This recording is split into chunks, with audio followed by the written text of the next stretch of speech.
치유하기 세 번째, 유치원 시기의 아이 4세부터 6세까지. 1. 유치원 시기. 지금까지의 과정을 잘 진행해 오셨나요? 이제 여러분은 자신이 누구이며 앞으로 어떻게 살아갈 것인지에 대한 상상력을 발달시킬 시기가 되었습니다. 이 시기는 바로 정체성을 획득하는 시기입니다. 정체성이란 변하지 않는 존재의 본질을 깨닫는 성질 또는 그 성질을 가진 독립적 존재를 인식하는 것이며, 이 시기에는 성별이나 자기 자신에 대한 믿음, 어떻게 살아갈 것인지에 대한 상상력을 발달시키는 시기입니다.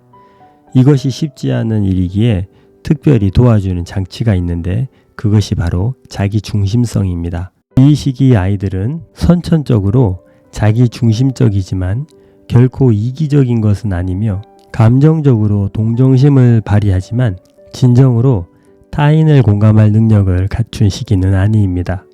타인을 공감하는 능력은 16세 이전에는 가지기 어렵습니다. 이 시기 아이들은 매우 독립적이고 질문하기 바쁘며 신뢰를 쌓아가면서 세상을 인식해 나갑니다. 그리고 원인과 결과에 대한 것을 배워나갑니다.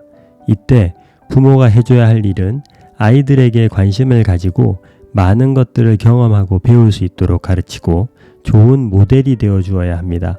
아버지는 남성의 모델, 어머니는 여성의 모델이 되어주며 둘은 건강하고 친밀함을 보여주는 좋은 부부의 모델이 되어주기도 해야 합니다. 특히 남자아이는 아버지와의 유대감이 중요하며 감정적 교류뿐만 아니라 신체적인 접촉도 중요하기에 반드시 함께 시간을 많이 보내야 합니다. 이 시기를 건강하게 잘 보낸 아이라면 자기 자신은 세상을 믿을 수 있고, 또한 자신을 믿으며 본인이 특별하고 유일한 존재라는 것을 알게 됩니다. 그리고 자신의 미래를 꿈꾸고 그릴 수 있게 됩니다. 이 힘은 정체성을 가지게 하는 데서 나오는데, 무엇이든 잘 시작할 수 있게 하는 힘을 주며 옳은 것을 선택할 수 있는 능력을 발휘하게 도와줍니다. 이 시기에 엮이는 가정에서 성장한 아이들은 부모와 건강하고 친밀한 관계를 형성하지 못하기 때문에 큰 상처를 간직한 채 어른이 되었습니다. 자녀는 부모의 긍정적인 면과 부정적인 면 모두를 가지게 되는데, 본능적으로 자신의 부족한 부분을 타인을 통해 채우려고 하고, 이러한 심리는 결혼 배우자를 선택할 때에 더욱 강력하게 작용합니다. 그러나 안타깝게도 그 결과는 슬픔과 아픔으로 끝나는 경우가 많습니다. 예를 들어 부모로부터 버림을 받은 상처를 가진 아이가 사랑하게 된 사람이 자신을 떠날까봐 불안해하고 집착하는 모습을 보이며 소유하려고 시도하지만 결국 상대방을 침몰시켜 떠나가게 만들어 버리는 것입니다. 자신이 부모가 되었을 때에도 자녀들에게 이와 동일한 모습을 보이게 됩니다. 그렇다면 유치원 시기에 엮이는 가정에서 성장한 아이가 보이는 가장 보편적인 모습을 살펴보도록 하겠습니다. 지나치게 책임감이 강한 아이, 성취도가 너무 높거나 낮은 아이, 반항하는 아이, 착한 아이의 모습을 나타내는데, 이는 아이가 이런 경직된 역할을 감당함으로써 자신이 처한 환경과 두려움을 극복하려고 노력합니다. 그리고 자신의 정체성은 상실한 채 이런 모습을 보이면서 중독적인 죄책감에 지배당하기도 합니다. 여기서 우리가 주목해야 할 점이 있습니다. 양심은 건강한 죄책감에서 형성된다는 것입니다. 유치원 시기가 끝날 때쯤이 되어서야 비로소 양심이라는 진정한 도덕성이 시작되는데, 어린아이에게 불편할 수 있는 모든 상황의 결과를 아이의 잘못으로 돌리거나 지나친 체벌을 가해 엮이는 가정 환경을 조성한다면 건강한 양심과 죄책감을 발달시키지 못하게 됩니다. 아직 배워나가야 할 것이 많은 아이, 모르는 것이 당연히 많은 아이, 의도적으로 악한 마음을 품지 않은 아이의 행동에 과도한 책임을 부여한다면 그 아이는 심각한 상처를 간직하게 됩니다. 이것이 유치원 시기에 여러분의 내면 아이가 받을 수 있는 가장 치명적인 상처라는 것을 유념하시기 바랍니다. 이 시기에 상처받을 수 있는 것들이 무엇이 있을까요? 질문을 했을 때 화를 내거나 윽박지르고 무시하는 부모의 행동을 마주했을 때, 친밀한 시간의 절대적인 부재, 올바른 정서적 교류와 교육의 결핍, 부모 자신의 화를 참지 못해서 부모로서는 해서는 안 되는 험한 말이나 행동을 했을 때 여러분의 내면 아이는 깊은 상처를 간직하게 됩니다. 이와 같은 상황이나 이와 유사한 상황이 있는지 잘 돌이켜보고 기억을 떠올려 보시기 바랍니다. 2. 치유하기. 자신의 유치원 시기에 받았을 수 있는 상처들을 잘 살펴본 후 기억나는 것들을 자세히 기록해 보시기 바랍니다. 여전히 많은 기억이 나지 않을 수 있습니다. 그러므로 사진, 부모나 친척으로부터 알게 된 이야기, 무엇이든지 좋으니 최대한 많은 정보를 활용하여 자세히 기록해 보시기 바랍니다. 그리고 이 시기에 충격적인 사건이 있었다면 제법 강력한 흔적을 남겼을 것입니다. 사건들 이외에도 부모님은 무슨 일을 했으며 가족이 어떻게 생활했는지에 대해서도 자세히 기록하고 부모님의 결혼 생활은 어떠했는지 아는 만큼 기록하면 더 큰 도움을 받을 수 있게 됩니다.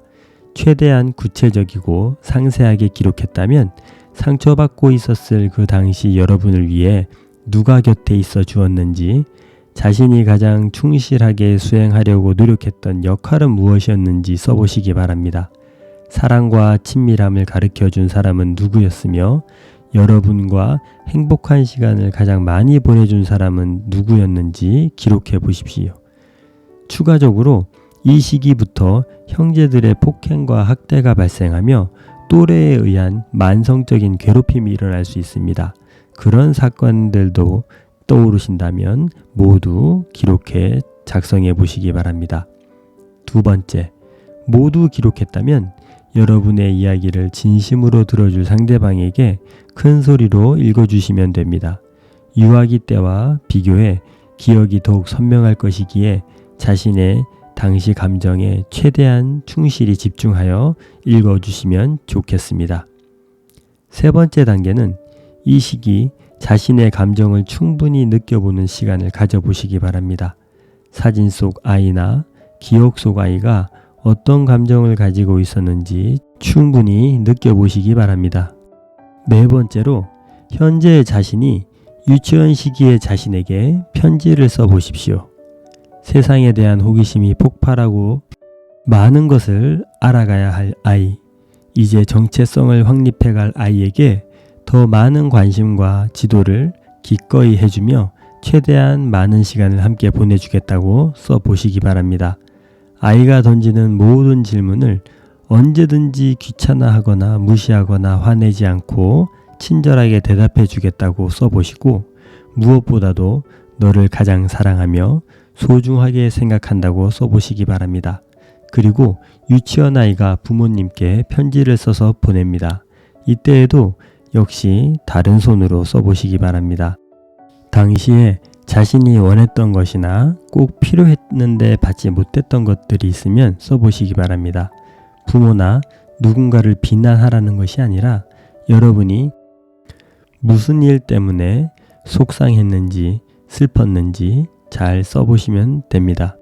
그리고 유치원 시절의 여러분 자신이 현재에 성장한 여러분에게 편지를 써보십시오. 부모님께 하지 못했던 말들을 편지에 담으셔도 좋습니다. 가장 중요한 것은 솔직하게 쓰는 것입니다.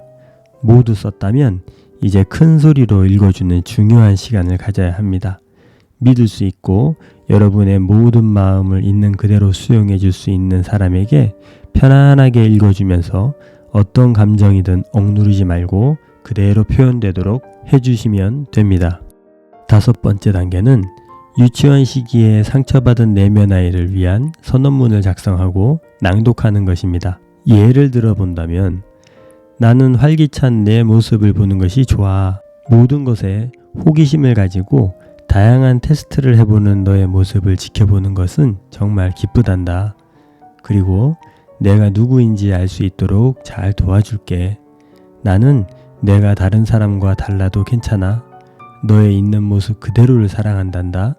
내가 원하는 것을 마음껏 요구해도 좋고 궁금한 것이 있으면 언제든지 물어봐도 좋아.